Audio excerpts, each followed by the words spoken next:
If you go back to the pre-liberation era, that is before 1961, you would see that we have the large tracts of Khazan lands.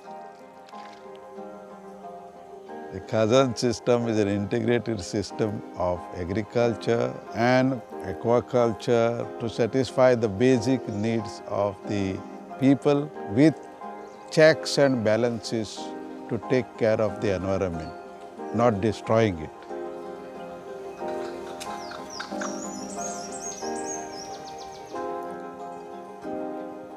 Our ancestors, perhaps some thousands of years back, they reclaimed the wetlands, and in order to protect it from the river water, they constructed bunds, riachos, ponds, drains, with embankments. Just imagine how in those old days when there were not so much transport availability, how they must have carried these big stones, must be all by river transport, small canoes and all that. It's a marvelous engineering feat.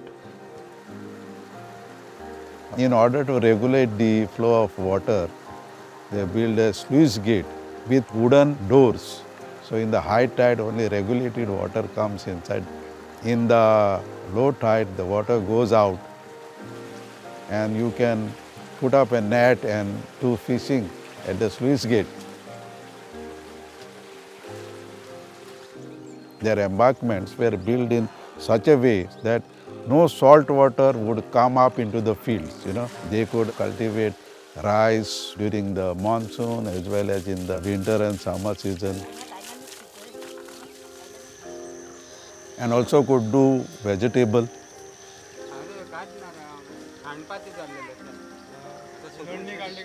So all that was necessary because 50, 60 years back, what the people wanted, they wanted just, minimum satisfaction of the minimum needs. Rice, you have curry, you have vegetable, you have fish. That's what they did. And something extra they could get, they could sell and buy their other things that they needed. So this was a self-contained economic model that was Khazan system. And people were happy doing agriculture at that time. Every small piece of land that was available was being cultivated, whether it is a Khazan land or a plateau land which is called as Bharad. And the upper lands had the cultivation of coconut, cashew, mango, jackfruit and so many other fruit trees. So it was greenery all around.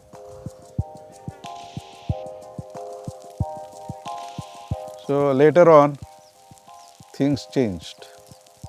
People started moving away from agriculture. In the last 30 to 40 years, the fields are being kept fallow. As far as this village, Chorao, is concerned, hardly 20 to 25% of the land is now being cultivated. Earlier, the people used to work themselves in the fields, Today, no longer, except perhaps the senior citizens. Hopefully, the Khazan lands will have to be brought under cultivation, but nothing is possible without the cooperation of the people. The people, or the farmers who have become the owners of the land, have to take the initiative in order to cultivate this land, because food is the most important component.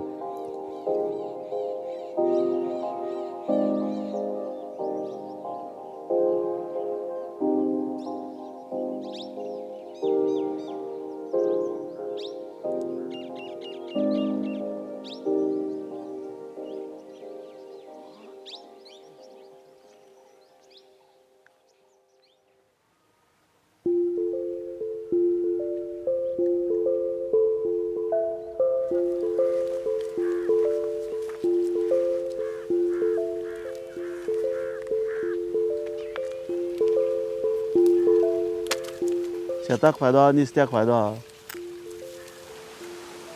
नुस्त्याक म्हणजे ते पावसान उदक चड येयलें म्हणटकच लोटोन येता आनी नुस्तें शेतान वयर चडटा, बारीक बारीक जीव तांतयां घालपाक, मोटें नुस्तें.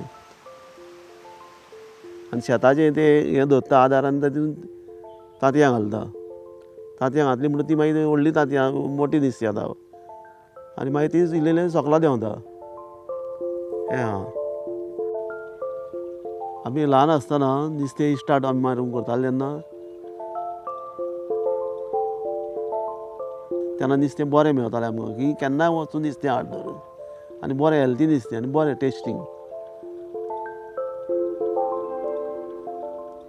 आमच्या खाजनान वच रोखडें गावतालें तुका हातीन धरून घेवन यो ते फातर आसता तांकां खावूनदार आमी भरपूर.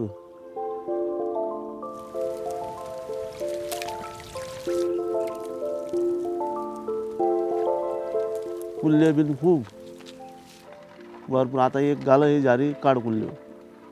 आतां तितलें ना दिसता म्हणल्यार त्या टायमार आमच्या भुरगेपणांत खूब नुस्तें खाताले आमी. आमी टायमार वेताले नुस्तें. आतां गेले घरा कडेन नुस्तेकार कोण येवना नुस्तें ना आतां. 11:30 सुमार दनपारचे गेले धरलें तें हाडलें रोखडें 12 म्हणल्यार ताका उजरोवन केली कडी तेजी. आनी इतली टेस्टी नुस्तें तें चड टेस्टी तेन्ना खूब बरें खावंक लागतालें.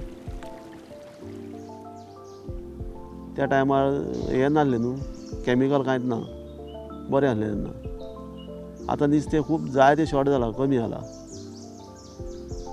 कीड लागली म्हणटा ताका तें आमी कॅमिकल घालता. कॅमिकल घालता तें आमकां इफेक्ट जाता नुस्त्याक. नुस्तें पिड्ड्यार जाता आमचें जीव मरता आनी खूब लॉस जाता हेजेर. आनी सगल्यांक लुकसाण तें कित्याकूय तूं आतां दर्यांत नुस्तें मारूंक देंवता ताका पासून लॉस तें. ताका पासून मार बसता हेजो कॅमिकलाचो.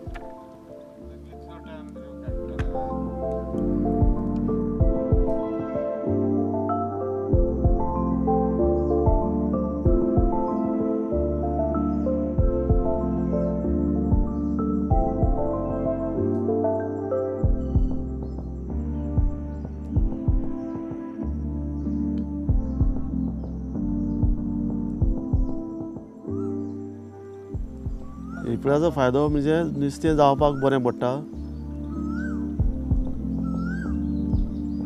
व्हरून घालून ती पानां कुसली म्हणटो नुस्त्याक तें खावंक मेवता ताजो तेज्या पानां पासून कुसता इतलें तें बरें जाता. धाकटी झोणकूल ल्हान तांती घातली म्हणटो ती तेज्या पासून चड जाता. हो फायदो आहा त्या नुस्त्याक आमकां.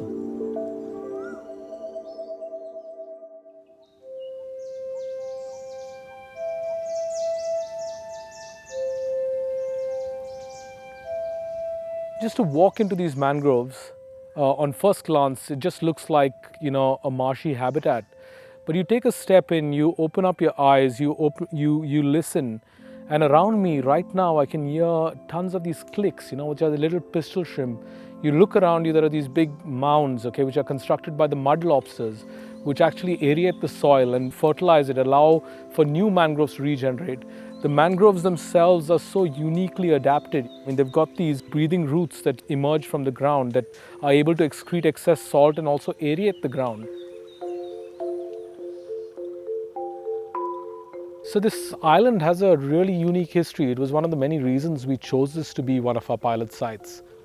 And when I say that, I mean just looking at this sort of pristine mangrove ecosystem that you see here, it's pretty spectacular to have something growing up from rice paddies within a duration of less than 50 years.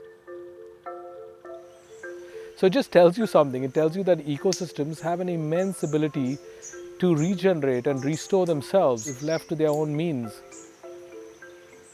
When I talk about conservation, I don't mean people-free conservation. I actually mean, the human in the system.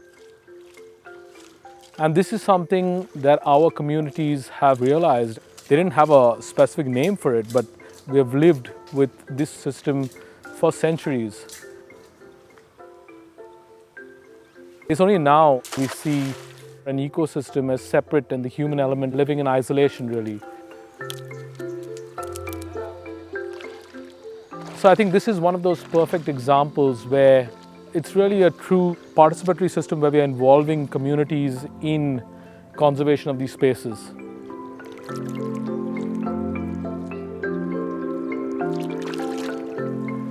If you just walk out right to the bank, you'll see people putting out stake nets where they know that the mangroves harbor and provide refuge for a large number of seafood species, which include large fish like snapper, your sea bass, mullet, crabs, clam, like a huge variety of seafood resources.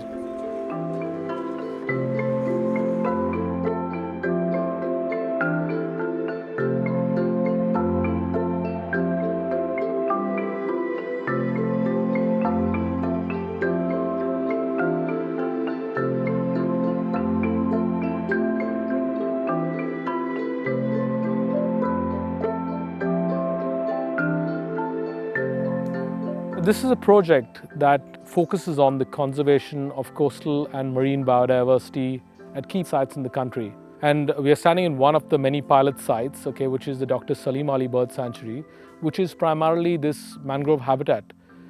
When we work with the system, it's not just what the ecosystem is about, but about the huge amount of resources that these systems provide.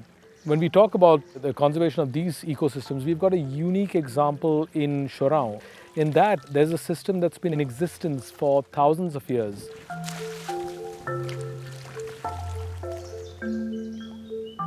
So bringing all this knowledge, how many people know that nearly 60% of our fish catch is spent at least some point of its life in the mangroves? You need to get these messages out to the general public. And I think that's where our project really stands apart, so linking the local population with the managers and the general public.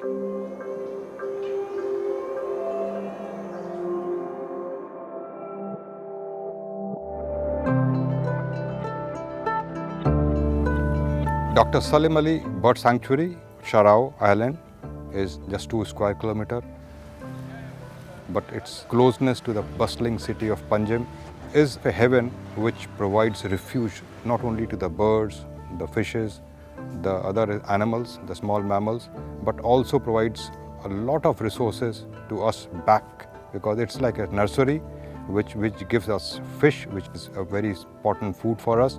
It also protects our coastal area, because these mangroves, they literally walk on the water and they give us protection from the salinity, from the tidal influx and the waves. And in return, they are giving us back oxygen, the food, and the future itself by protecting this island. This whole effort of bringing a part of the nature back into picture makes sense now.